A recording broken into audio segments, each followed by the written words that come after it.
Walawi 26:10 anasema wakati wa kuvuna mtakuwa bado mnakula mavuno ya mwaka uliopita. Wakati mnavuna mavuno mapya, haya mtakuwa bado mnakula mavuno ya zamani. Anasema hakuna kuishiwa, kwa sababu by the time unapokea mshahara mpya utakuwa bado unakula mshahara wa zamani. By the time unapokea baraka mpya utakuwa bado unatembea kwenye baraka za zamani. Ninakuingiza kwenye rehema ya kutokuishiwa. Ninakuingiza kwenye ulimwengu wa wasioishiwa. Shande basula baraka saya katika jina la Yesu Kristo. Hiyo ndio maana ya rehema na neema za Bwana zikikuonekania.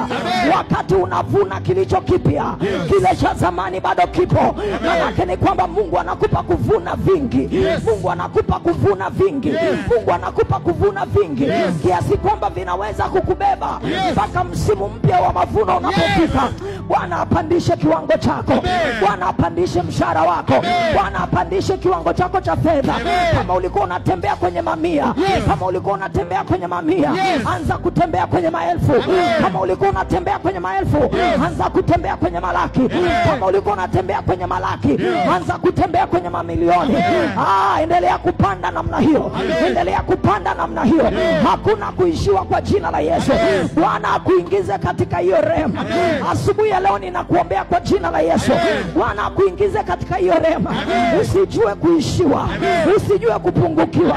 By the time unapata mavuno mapya, uwe bado unakula ya zamani. Wiki hii ikawe fungu lako. Ikawe fungu lako. Hautaishiwa chakula, hautaishiwa mavazi, hautaishiwa fedha katika jina la Yesu. Katika jina la Yesu. Ingia kwenye rehema ya kutokupungukiwa. Ingia kwenye rehema ya kuwa na kila wakati kile unachohitaji katika jina la Yesu.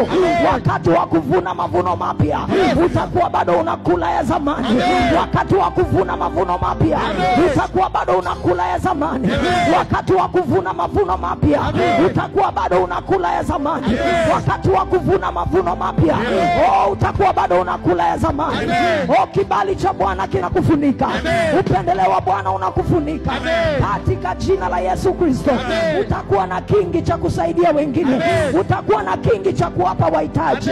Hautajua kuishiwa, hautajua kufilisika, hautajua kukauka, hautajua kusinyaa katika jina la Yesu.